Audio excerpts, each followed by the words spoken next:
Մեծարգո փոխոսնակ, հարգելի գործընկերներ, սիրելի ժողովուրդ։ Հոկտեմբերի 19-ին Ագարա քաղաքի տոնն էր։ Հանդիպել եմ քաղաքացիներին, խոստացել եմ, որ այս հարցը կբարձրաձայնեմ ամբիոնից։ Իհարկե, Մեղրիում դիահերձարանի բացակայությունը մի շարք լուրջ հանրային, բժշկական եւ իրավական դժվարություններ են առաջացրել, հատկապես հաշվի առնելով քաղաքի հեռավորությունը մարզկենտրոն Կապանից մոտ 75 կիլոմետր։ Անցած հերթական ազգային ժողովի նիստերի ժամանակ պարոն Դանիելյանը հարց է ուղղել,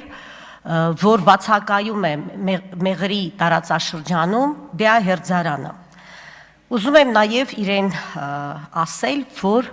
գործընթացը սկսված է եւ իմ ելույթի վերջում ես կներկայացնեմ, թե ինչ աշխատանքներ են կատարվում եւ կկատարվեն։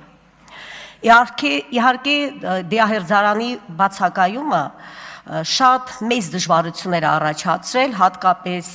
այն է դա, որ մահվան դեպքերի հետ կապված դատաբժշկական եւ վարչական գործընթացները խաթարվում էին։ Իհարկե ուզում եմ նշել, որ երբ որ նշվում էր քաղաքի տոնը, ես հանդիպել եմ Մեղրի համայնքի ղեկավարի հետ, խոսել եմ Մեղրի բժշկական կենտրոնի ղեկավարի հետ, դատաբժշկական կենտրոնի մոտ դիահերձարանի կառուցվելու հետ կապված հաղթող շինարարական ընկերության ղեկավարի հետ։ Նրանք ներկայացրել են, որ կառուցումը կավարտվի 2026 թվականին, աշխատանքները արդեն սկսվել են եւ հուսով եմ, որ ժամկետը, որը նշված էր 2026 թվականի մարտը, ճիշտ ժամանակին կավարտվի։ Ուզում եմ ասել, որ հին դիահերձարանը գտնվում էր բնակելի շենքերի մոտ, այս պատճառով դա անընդունելի էր։ Նոր դիահերձարան կառուցելու համար դժվարություն են եղել հատկապես տարածքի հետ կապված։ Հիմա տարածքը գտել են, այնտեղ ապօրինի շինություն կար եւ կարծես թե հարցը լուծվել է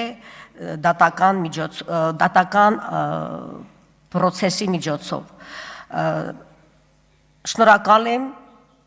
եւ հուսով եմ, որ Մեղրի քաղաքում կկառուցվի դիահերձարանը ըստ իր ժամանակի։ Շնորհակալ եմ։ Չմոռանաք հավանել տեսանյութը եւ բաժանորդագրվել Civic AM-ի YouTube-յան էջին։